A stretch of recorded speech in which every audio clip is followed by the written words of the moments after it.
with 0.6 of a second remaining. The brilliant shooting of Stephen Curry continues. Back to Green, into the hands of Spurwell. Fast break down to Weber. He turns. Look up behind the back. And the step and the foul. What a play by Weber. I've never seen a shooting display like this. Never. 37 and a quarter.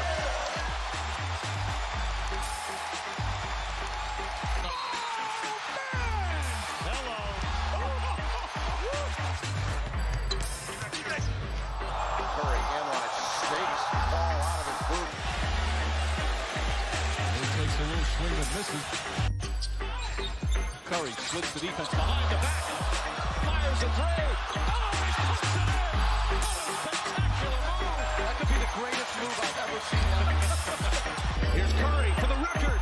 It's good. There it is. Stephen Curry, the all-time three-point king in the NBA. Fuck it. We'll do it live. You are in Warriors Huddle with me, Bram. With me, per usual, my master of all things video and sound, Maxime. How's it going?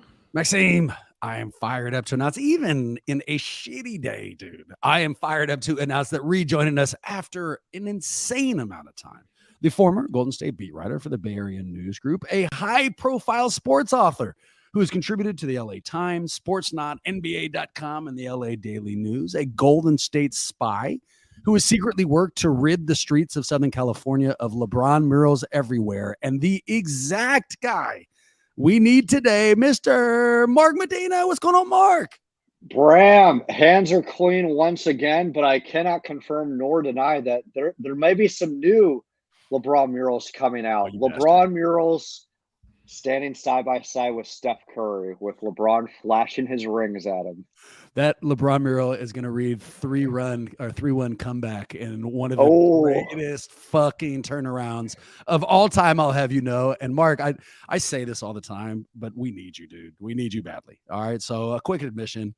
This podcast finds me in a nasty spot, some unnecessary detail. So my wife had a pretty bad fall recently. So bad we had to go to the ER. She's on crutches, the whole 9 yards. And last night we were watching the game together, she and I. She's on the couch. She can't move, right? And the game ends the way that it did. And I leave to go spend alone time in the bathroom. That's how hard I'm taking it. And it happens to coincide when Erica has to go to the back of the house. We're watching in the living room. And so she needs help. You know, she needs to carry her shit back there. She's on crutches. She can't.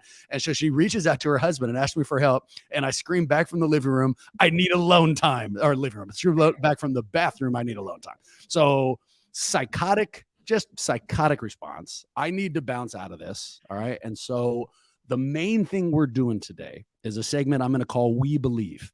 Maxime and I have come up with some reasons why we believe this will go 7 games and the Warriors can pull it out. But I don't want it to be a fucking Warriors echo chamber, right? We need some non-homer takes. So I go right back to where I started this. We need you. You not only know basketball, you're not only very experienced in this world, you have covered the Los Angeles Lakers. So the idea is going to be, we will give you these pitches. We'll give you the reasons, but they will not count unless 2 of the 3 of us vote yes. We say, yes, this is a legitimate reason why the Warriors can win this in 7. But before we get there, before we can look forward, let's get it out of the fucking way. Let's look back. The glass half full, gentlemen. Look back at game 4 and give me something you like or don't. I'll stop talking for a second. What do you guys got? Maxime, you want me to go first? I don't know if I should troll or console or both. I'm vulnerable. I'll have you know that. I don't know if that influences your opinion at all or which direction you want to go, but I'm on a razor's edge. Do not make me go back to the bathroom, Mark. I just got Well, half glass full. I guess, you know, there's moral victories even in playoff games. Half glass full is, yeah, the Warriors have been here before. They've overcome a 3-1 series deficit. The Oklahoma City Thunder know that well. They've also been championship contested. Last I checked, they won a title less than a year ago. They've won 4 titles and 6 NBA Finals appearances last 8 years. Last I checked, they still have Stephen Curry on the team. Even though, here's what's crazy, guys. Stephen Curry did not make a lot of shots. He missed some ill-timed shots toward the end, but he was great everywhere else. He had his third playoff triple-double with a lot of points, a lot of assists, a lot of rebounds, played decent defense. He really had his imprint on the game. If you're going to cast blame on why the Warriors lost, really had nothing to do with Steph Curry. It's because he's trying to fight a giant boulder, not just with LeBron James's greatness or Anthony Davis's sudden dominance and the Lakers' home court crowd in LA with Jack Nicholson, mind you. He's also dealing with Jordan Poole's poor play, Klay Thompson suddenly not being able to shoot the ball into the Pacific Ocean, and terrible turnovers, terrible fouls. But as we saw most recently, Game 7 against Sacramento, Steph Curry is still due for one of those nuclear Steph Curry performances that you can't discount the Warriors out. But half glass empty, it's kind of everything else I talked about. When I was there at the game yesterday, it was very, very befuddling here. I was anticipating a close playoff series to go back and forth. You have all these competitive elements. But I did not see a Game 4 go like this, where the Lakers looked like they were a team that had a lot of continuity and have been championship tested beyond LeBron James and Anthony Davis. And I did not anticipate the Warriors making self-inflicted wounds and terrible mistakes that are usually reserved for rebuilding teams instead of championship tested teams. So that's the part that leaves me concerned. I much preferred the portion of your response that started with last time I checked. I enjoyed all of those. I was getting all excited. And then back to the glass, half empty. Maxime, we haven't heard from you. What do you think, man? What do you like or don't? Well, I think now I might need to take a trip to the bathroom. That was such a roller coaster ride. I'm feeling like really nauseous and kind of want to throw up now, you know? So you got me all excited and then you stabbed me in the back, man. And I don't feel very good. I think the glass half full, sure, like Steph Curry had a triple-double. And I sort of felt like as we were trending towards that, I could see it happening even in the first half. I said to myself, oh, shit, this is a perfect opportunity for them to squander a stat line like this, you know? Like, it feels like it would always happen to Steph that he would get a triple-double, his third one in the playoffs in a Warriors loss. So there I go, making a glass half full, a glass half empty.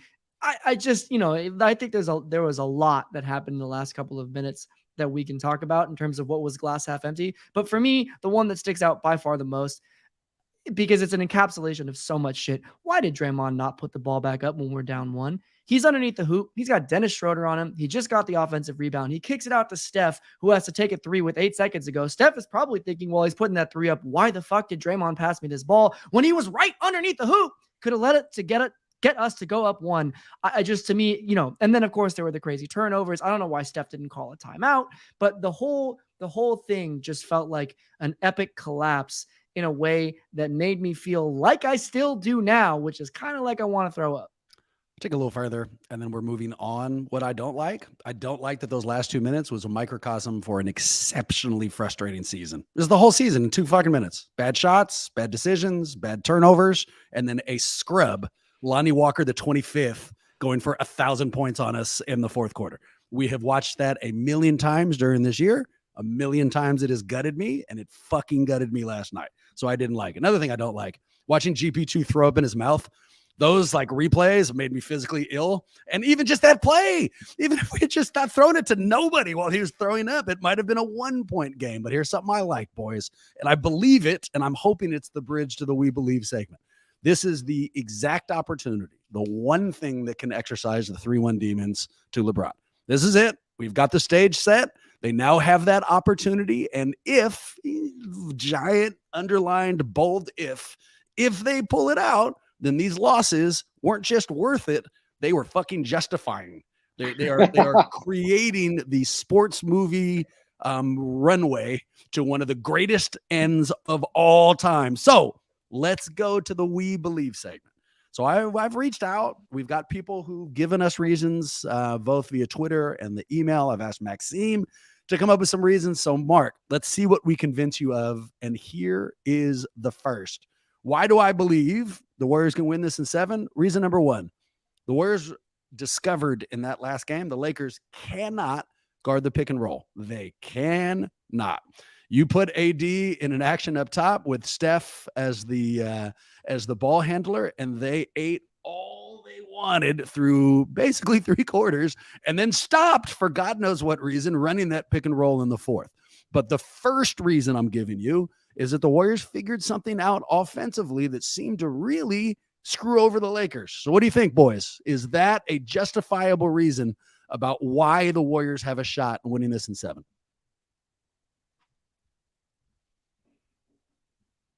Yep. You want me to take it? You got it. I've got Maxime, but I need 2, right? That's why this isn't an echo chamber. Mark, does that convince you? You watched it. Does the pick and roll success make you feel like, well, there might be something there? Not to split hairs. I think I buy it because it's Steph Curry, but the pick and roll success, look, the Lakers have been one of the best defensive teams, not just in this series, but in the last few months because of the trade deadline additions. And while there is a challenge for Anthony Davis to extend himself out on the pick and roll, I thought that all things considered, he didn't wet the bed. He took on the challenge. He's much better as a rim protector. But I think if it's the larger point because of Steph in any scenario, yes, I'll buy that, but not specifically the pick and roll defense, because I think the Lakers, they'll make the adjustments defensively. I should have let me hedge that and put them together. What I really liked about it, what they found was a way to kind of neutralize AD's shot blocking abilities. They found a way to pull him out from under the basket, put him into open space, and then, both prevent him from weak side defense and put him in less of a position to succeed. In fact, one of the things I got frustrated with at the end of last night's game is that Steph didn't just blow by AD and fired up those 30-footers when he probably could have gotten to the lane. But with that caveat that, they found a way to kind of to pull AD out. Reason for optimism? Again, I'm fine that Steph will get his numbers, but I think by and large, AD has shown he might be an up and down on the offensive scale in terms of a stock report, but defensively, he's been locked in. So, yeah, he'll mitigate the rim protection. But I think to the Lakers' credit, they've been a locked-in defensive team that there were some initial challenges with the small ball lineup, but they also had a lot of successes with covering up some of his deficiencies. So, yeah, I'm not buying it too much. Doesn't sell you entirely. Well, I hate you so far, Mark. All right, Maxime, your it'll only get worse. No, it will not. We're gonna find something. I don't care. I have some really ridiculous ones that I will sell you as we get down this list. Maxime, to you, what do you got? All right. Well, I'm not so sure that any one specific things is going to be able to convince Mark. So I'm just saying, Mark, let's just build on these. All right. This is not necessary. This is building on top of the pick and roll opportunities that we might be able to bring up. And I know that this might come as a little bit of a hot button item, but I want to remind everybody that we won a championship last year. And one of the stats in that postseason run was almost, if we can round up by 1 percentage point on the 3-point percentage, almost a 50, 40, 90 showing from Jordan Poole.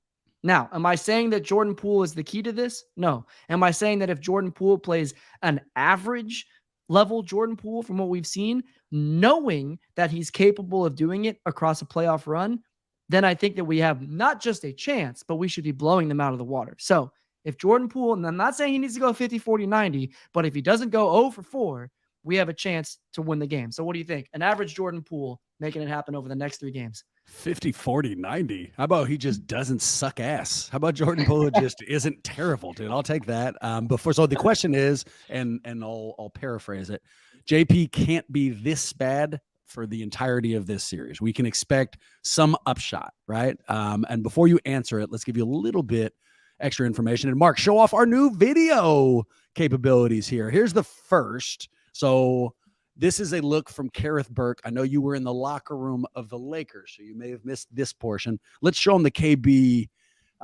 video talking about what Jordan Poole did after the game in the locker room.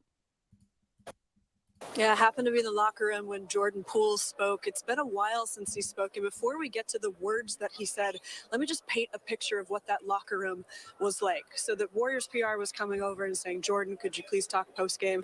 He seemed a little reluctant. You could tell that he was very frustrated. He was facing his locker, actually. So as the reporters gathered around him, when it did become clear that he would talk to us, his back was to us. And so we're all kind of around to the sides of him. He turned his music off for us, but that locker room, a visitor's locker room, is really cramped. So when that music went off, all of the other players were listening as well. You could see, Andrew Wiggins, there was Looney right nearby, and then GP2 came to the locker. It was like all eyes and ears were on Jordan right there, and it just heightened the tension. So what did Jordan end up saying? Because we need to acknowledge that this hasn't been a great series for him, maybe not even a great postseason for him. Something has happened to his shot. It's just not there. We know that he has a good shot, but why is he struggling now? Why is he a little bit uncomfortable? Just reviewing some of the things he said and some pretty short answers. My shot, I don't know. If I knew, I would tell you. He didn't want to talk about himself. He kept saying we have a game in a couple of days. I asked him, I was like, You can cut it right there. All right, so there's Kareth Burke describing some tension in the locker room behind Jordan Poole. Let me give you one other take. Here's Michael Rappaport's maybe a little bit more emotional review of Jordan Poole's experience. Yo, Jordan Poole, everybody defended you. I defended you. I said, how dare Draymond Green sucker punch a guy that looks like he's a backup singer in the group DeBarge. Okay? And I ain't condoning what happened in any way, shape, or form. But I am going to tell you right now, you ain't a splash brother. Everybody, I know Steph and Clay ain't going to do it. We are rescinding that name ever to be you're not a splash. I don't even know if you could. You know what your name is? Jordan. I can't swim in the pool. That's the name. You can't be in a splash, brother. Can you even swim? You look like shit. You can cut it. You can cut it right there. Let the record reflect that Rappaport's walking through what looks like Central Park there. Okay, so with some outside opinions in tow, the next reason to you, Mark, one of the reasons the Warriors will come back in 7 is that Jordan Poole cannot be this bad the whole series. What do you think? Yeah, I guess it's that old adage of maybe you've already hit rock bottom and can't get any worse. But I think that there's like this implicit danger now that if he does come out of the rotation, finally get some time, that there's just going to be this pressure internally, externally. Don't screw it up. And you wonder, what does that do to a player's psyche? And while I do fully understand why he hasn't been in the rotation, Jordan has himself to blame with just how erratic he's been and just lack of discipline on defense. There is the other side of the coin that by making him feel that vulnerable, it might not even be worth it to even just to give him limited run because it could cause even more damage. And I think the confounding part of this overall that makes this even more severe is that clearly the Warriors in the playoffs, within this whole two timeline stuff that we've talked about in simplistic terms with the future Hall of Famers, the vets versus the young guys, they've clearly chosen the lane and they don't trust the young guys. Yet that hasn't been enough. They haven't been on the floor yet. The Warriors have still been making a lot of mistakes. Yep. And so while Jordan Poole and, Kuminga didn't even play, so he doesn't deserve blame for the collapse. You do wonder, well, there's a reason why they're on the bench. It could have been even astronomically worse. So no easy answers here. I think really the best recipe here, and this isn't a knock on Jordan, but just the pragmatic reality of the situation, you reduce the fouls, turnovers, Clay, start hitting your shots better. That can, maybe not completely solve all things, but it's at least enough for them to win game 5 and then move on to the next one and see if it's enough for a game 6 and onward. Yeah, and go from there. So let me see. Let me add a little burst of Warriors optimism. I'll start fighting for us. And I'm going to take that first one because I didn't really underline it enough. And I'll take Jordan Poole in a second here. But the Lakers can't stop the pick and roll. Do I think that's a reason? Fuck yes, I think that's a reason. The Warriors are getting the shots they want. I shouldn't limit it to the pick and roll. It's not like the Lakers defense is forcing us into end of shot clock 3-pointers or fall away terrible bank shots with no possibility. They're getting what they want when they want it. They're just not falling. If Steph hits his normal percentage of 3-pointers, if Wiggins hits any of the wide open fucking threes that are right there in front of them. This Warriors offense is getting the shots they want. They're just not hitting the shots they get. So do I think the greatest shooting backcourt and one of the best offensive teams in the history of the game can figure it out? Mark, fuck yes, I do. So I think that is a reason. Absolutely. Okay. Jordan Poole. Do I believe in that? Here's my problem. I do think he's capable of turning it around. I do think that he can't play this bad for the whole series, but I also think that Jordan Poole wears his confidence on his sleeve. That's something I can identify with. That's me. If I go into a gym and people think I'm shitty, I'm worse. If I go into a gym and people think I can play, I play better. And right now, Warriors fans' affect is F Jordan Poole. That Rappaport thing, everybody's coming out to take shots at him. And that really worries me. I do not think that that'll spur him towards success. So I think he's capable of it, but I also think that the more we all take to Twitter or social media in any form and take shots at him, I think that hurts us. So I don't necessarily think, at least in this current setting, that Poole can turn it around. All right. Here's our next, and it's, I think, a very strong one. There are hopefully 3 games left. Of those 3, 2 are in Golden State. That means something. This is a good team at home. This is a team with championship experience. If they can start just with a Game 5 win and only need to win 1 in LA to force a Game 7, do I think there's a shot at that? Of course I do. This is not over. There's a reason they play the game. So there's my next reason why I think they have a shot. You've got my vote on that for sure. Either of you boys say yes to that? Does the home court advantage mean anything?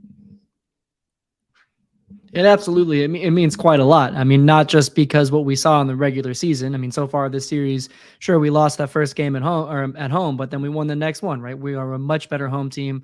And if our record is going to be any indication of that in the regular season as it is in the playoffs, there's a good reason to have optimism. And then on top of it, right, you could say, okay, well, just as good as we've been on the road, at home, we've been equally as bad on the road. And yet our playoff pedigree so far this offseason says that, we can win on the road as well. We won a pivotal Game 6, after winning in Game 5 in Sacramento. So I think there's certainly reason to believe that we are capable of bringing it in when it matters. And there's a lot of momentum. If we can go in and we can win Game 5, you just take it one game at a time. But what do you think, Mark?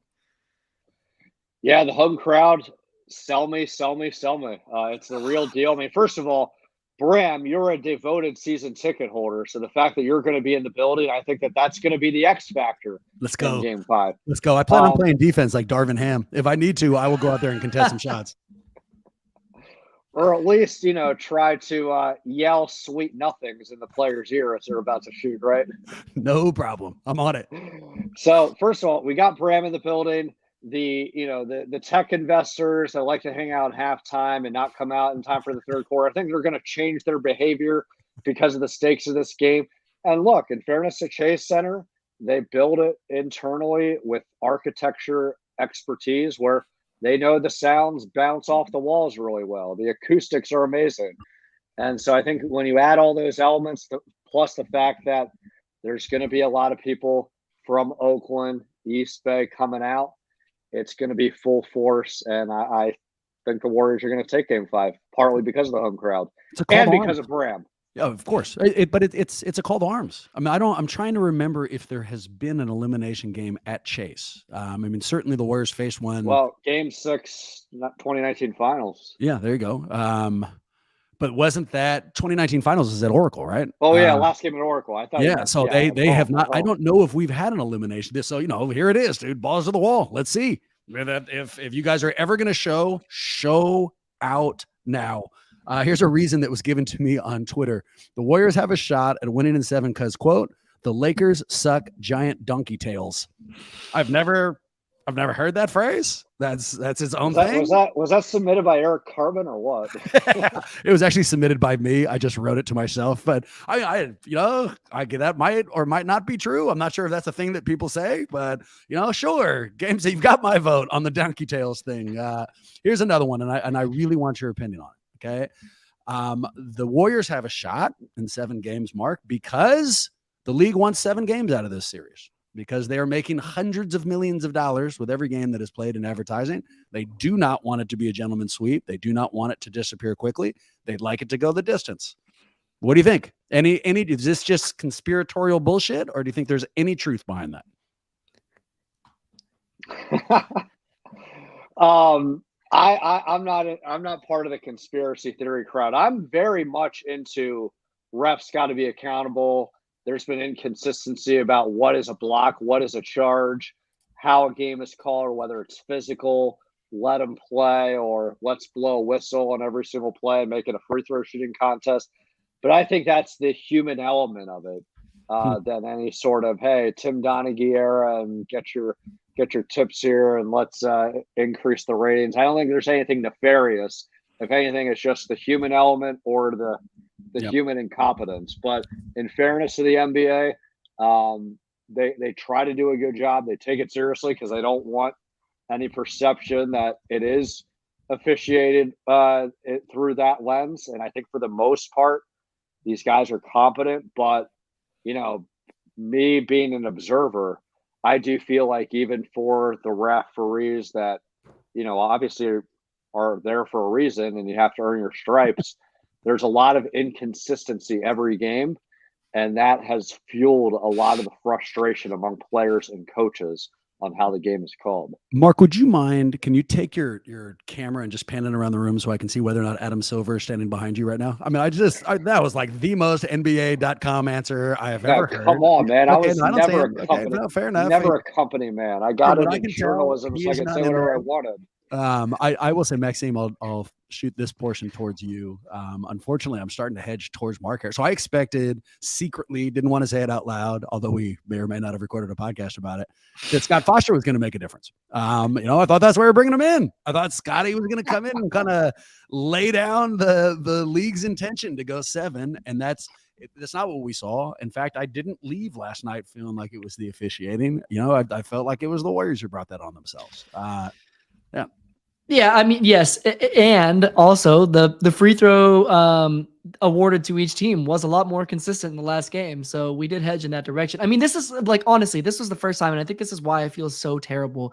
Like, we did this to ourselves last night, right? I think there was reasons to blame the refs, blame poor matchups, whatever, over the previous 3 games. But last night, we just straight up lost the game. And I think that was even with Scott Foster maybe trying to cut us some slack. So the other thing that just drove me crazy about last night. So, like, if things you expect happen, they suck, but it's easier to go through it. If AD had gone for 50 last night, or LeBron had bullied his way to 45, that is, is what it is.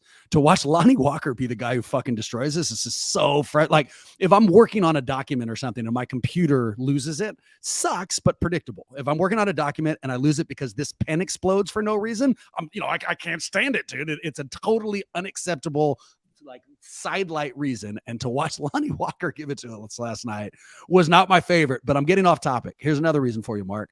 They are playing AD and LeBron too many minutes. They are above 40. Last night, I think it was 41 and 43 minutes, respectively. That team is playing well, but secretly they are not that deep. They cannot bank on Lonnie Walker doing that on a consistent game-by-game basis. And at this stage, they are set to run out of gas. That's why I believe the Warriors can win 7. What do you think? Is that one a real reason? It is a real reason. I'm very mixed on it, though, because I think to LeBron James's Anthony Davis' credit, they've fought through those things, most notably in game 4. It was a struggle from game 1 and game 2, but then they've had opportunities to sit out because of a blowout in the 4th quarter, both reasons, win and lose, to conserve themselves. I think what game 4 also illustrated is that the Lakers actually do have a deep team. Like, they don't have a third star, and you never know what you're going to get when you look at individually D'Angelo Russell, Austin Reeves, Lonnie Walker IV, Rui Hachimura. But if you combine those players into one composite character, they have a great third player that is always going to get double digits. It's always going to be an X factor. It's always going to leave Warrior fans thinking, who the F is this guy, and how did he pull this off? So I think the underrated thing about the Lakers is that what you've seen right now in this series and predating since the pre-trade deadline is that they've been one of the best NBA teams because of the Russell Westbrook trade, not just because of addition by subtraction, but they fulfilled a lot of positional needs with players that might not blow you out of the water, but they at least mitigated some of the depth issues. And they also had role players that already were on the team that then were then put in a greater position to succeed. And I think that's one of the disappointing parts about Game 4 for Warrior fans is that the Lakers were the ones that embodied strength in numbers and not the Warriors. And Maxime, am I I'm losing getting my ready mind? for you to throw tomatoes Yeah, at me. this but- fool, did he just say when I gave him the answer, he was like, yes and kind of no. The yes took like 1 second. The kind of no was like an 8-minute soliloquy with a bunch of fuck yous attached. I mean, let's just make these yes or no questions, Mark. Holy shit, I feel like you're just punching me right in the face. I was more happy when I left my disabled wife by herself in the living room than hearing this fucking bullet points of why we are screwed. All right, go back to the Lakers suck donkey tails thing. You didn't give us a response on that, dude. How do you respond to that accusation? God damn it. Maxime, you weigh in here, dude. Did the lack of Lakers depth thing sell to you? Because really, we only need 2. Let's just start teaming up and fucking voting Mark out of this. When he said that they were the embodiment of strength in numbers, I swear to God, I almost puked. And he just rounded about. This fool told us it was going to be shit. positive, and then not at all. It's like he ran far enough to get behind us and then stabbed us in the back. How terribly.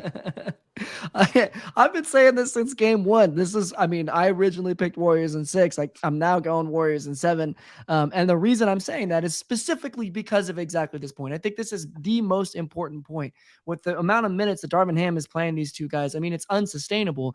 I don't want anybody to get injured, but this is a recipe for an Anthony Davis to get injured. The longer he's on the court, the more taxed he is, the more he ends up falling in some weird way and ending up hurting himself, which again is not something I want, but it's something that at least they're getting tired at this point. So, listen, I think this is the most important reason why the Warriors still have it. We just got a little bit more legs under us. Mark, do you feel like Maxime definitely wants AD to get hurt? I mean, he just said it twice and then hedged against it twice. I feel 100% that's what he's rooting for, which I'm not going to tell you I am or I'm not. I'm just calling out what it was that he said. You're just pointing out the injury history. I will agree with you guys on this point that the war of attrition could eventually catch up to the Lakers. But the question is, will it catch up enough to overcome a 3-1 series deficit? It very well could. But my whole point is they have better reinforcements than what they had earlier in the season. You're saying that like we didn't get the point, dude. I definitely got it. You explained it to me for half an hour. I don't need to go back through. Okay, here. I'm changing the fucking question. We are not convincing you any longer. I'm just going to ask you, Mark, why? Give me some optimism. Why can I believe that the Warriors can pull this out? And you've given us some breadcrumbs. Put them together. Why? What's the main reason why this thing is not over? I think it's all the low-hanging fruit. I mean, we all know the championship history and all that, but it's more of when you think of, okay, what do they need to fix? They can very easily turn down the number of turnovers, the number of fouls. Steph can hit more shots. Clay can hit more shots. Draymond can avoid foul trouble or turnovers. I don't think they're going to solve the whole, do we give Jordan Poole a chance? Can we have more depth? But I think within their all-stars, they can all be better versions of themselves, number one. Number two, I think that the adjustment that they made with Gary Payton II starting does a lot of great things. I think GP2 is a great player. I do agree overall that wore the Lakers out. But I also question, well, why wasn't he in the game later on in the fourth quarter when he could have finished the job? Yep. So I think if there's more of a commitment to that, I also believe in Andrew Wiggins. He's a great complementary player. He doesn't have to light it up, but he can be a solid guy that can slow down LeBron James, and he can also be a guy that hits a few occasional shots. So those are the things that keep me optimistic. But, I was just trying to be real with the other things. Which is what we need. As well as the Lakers and their identity and my pessimism about Jordan Poole. I said this to start, and I genuinely mean it, man. We need you. This is why. I don't want this just to be Warriors takes thrown into other people's Warriors' ears and nobody fights back. I mean, it's really important that you're doing this. My biggest reason. So there are times in my life when I have too much work. Some projects, something that's impossible. You start looking at everything that has to be done. It's too daunting. You don't even want to start. It's an impossibility. It's a mountain you can't scale. But then you realize if you break it down, just do the thing in front of you. Take the next step. Ultimately, you can get there. So when I look at this and they got to win 3 in a row, is that daunting? Yes, dude. It's crazy daunting and it's hard to see where it goes. But take the next step. Can I see that? Fuck yes. Can I see them pulling out a game at home, where they are already favored by 7 points? Yes, I can. Once they do that, can I see them win in LA when I honestly believe the pressure might be even more on the Lakers to close it out there than it will be for the Warriors because they don't want to come back to a game 7? Can I see that step? Yes, I can. If they take that step and they force a game 7 at home after the Lakers have coughed up a 3-1 lead, can I see the final one crossing the finish line? Yes, I can. Of course I can. So, will they take all 3 steps at once? No. Are the Warriors currently favored? Of course they aren't. This isn't where we want it to be. But is it done? Should we close the coffin and walk away? Mark, fuck no, we shouldn't. There is still a lot of hoop to be played. We got, this is it. Call the arms. Everybody, if you're going to that game, lose your mind. If you're not, lose your mind anyways. Go to the bathroom, sulk, get it out of your system now, and then show up because these guys need us. And I think they can deliver it. Maxime, what do you think, man? So everything Mark said, he delivered. He was, he's prepared. He's pragmatic, and he gave you his take from being right there. You've heard my complete Homer fire. Where are you? Man, I'm somewhere in the middle, and that was a rousing speech and I appreciate it. I had the mantra in my head of just one possession at a time in last night's game. And, I lost some confidence. That was a huge win. We were talking out off air after the last game. This is not a must-win situation, but it's about as close as you're going to get, obviously. So for them to shit the bed the way they did in the final couple minutes does not inspire confidence that they have the mentality to take it one game at a time. What does inspire confidence is the other end of the spectrum. It's all the stuff that Mark said up front. This is a championship pedigree team that's been here before, that's been down 3-1 before. How incredible is it that we're actually here right now as the 6th seed with 2 games at home left? Like, what a ridiculous stroke of luck. So I hope we can rest on that a little bit to appreciate where we're at as a team. And I'll say this at the end. I think this is sort of like a chess game, right? Where the Warriors and the Lakers are playing chess, but it's not like the Warriors are the worst chess player. In fact, they're the better chess player. Like you said, what we're seeing is that they're just missing those open shots. They're not getting forced to take bad shots. I would love to see them get a few more looks to the rim. That's something that Jordan Poole actually, by the way, could help out with. He's maybe the fastest dude cutting to the basket that we have on our team other than Kuminga. So it'll be nice to see that. But it's almost like we're distracted, right? Like off to the side is some baddie or whatever. Somebody's making like a peanut butter and jelly sandwich. And we're not fully focused on the chess game. But if we just stop and sit down and say, okay, it's time to win this chess game, we have every reason to know that we are the better chess playing team. We're the better basketball playing team. Did you say Kuminga? Because I don't think I've ever heard that name. I have no idea who you're talking about. Also, I wouldn't mind pointing out, why didn't Steph call the timeout? Why didn't he call the timeout? Oh. What the fuck? I don't. Was it the Sacramento thing? Did they not tell him? What happened? Why didn't he call the timeout? I can explain a little bit. I mean, first of all, it's inexcusable. You got to know you have enough timeouts. Steve Kerr was calling from the sideline, but his perspective was that when he caught it, he fell really quickly and he would kind of lost his spatial awareness for a little bit and wasn't sure how much time was left. But still, the jump ball was 5 seconds, plenty of time to do it right away before it was a loose ball and went out of bounds. And he deserved, we got to say the only reason we were remotely close to that game is because of the brilliance of Steph Curry. So if anybody earned the right to make the mistake, it's Steph. It's just frustrating to watch. All right, boys, here it is. Prediction time. Okay. So what happens? Who wins this series and in how many games? Mark, I normally would crescendo to you, but I'm terrified of doing that in this instance. So I'm going to start with you, buddy. What do you think? Who wins this series and in how much? Okay, well, to clarify, do you want to feel good or do you want some truth? Real answer. Give us your real answer. Okay, well, half glass full. The Warriors, they go all out and prevail in this exciting Game 5 win. Graham is at Chase Center, leading the team to victory with his cheers and support, forcing a Game 6. When they go back to Crypto.com Arena, Jack Nicholson is there to do the Lakers' work the same way that Bram did for the Warriors, and the Lakers wind up closing it at the Crypt. I hated seeing all those people that I haven't seen for a while at in LA. Jack Nicholson included, but there's a bunch of people who we've kind of gotten used to seeing in that front row, and seeing them back now sucked a little bit of ass. Maxime, to you, what's your prediction?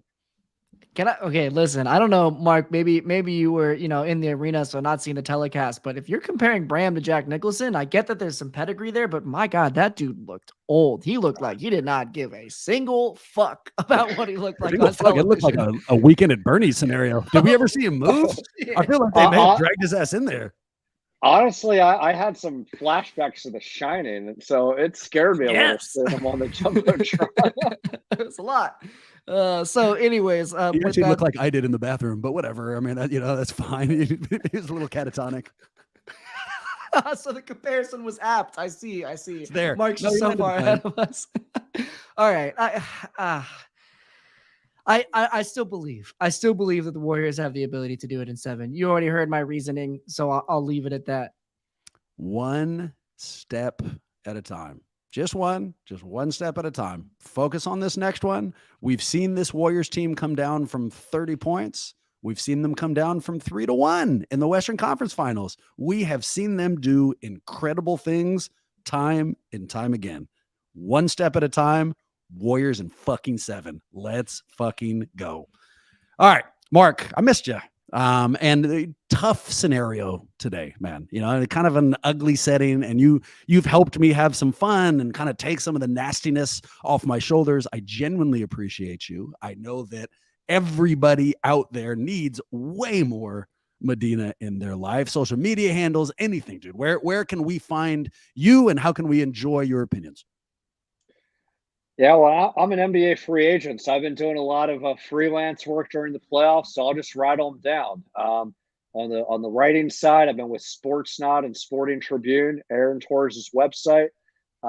Doing the TV gig with Spectrum Sportsnet, FS1, CBS LA with Jim Hill, and then on the radio side, Fox Sports Radio. A shameless plug that's coming out. I got something on Andrew Wiggins for Sportsnot, being published Thursday morning. Getting into a little bit of his history with LeBron James. So should be a fun read. Get out there and support Mark. Real deal. Check out that article. Hit up his Twitter account. I mean, just support Mark. He's our guy, which makes him your guy. Make sure he feels that support. For us, you know how to reach us. We're on social media. We've changed our handle to Warriors in 7. We're on YouTube, Warriors in 7 there too. Just across the fucking board. Google Warriors in 7 and you'll find us. With that in mind, go Warriors and Warriors in 7.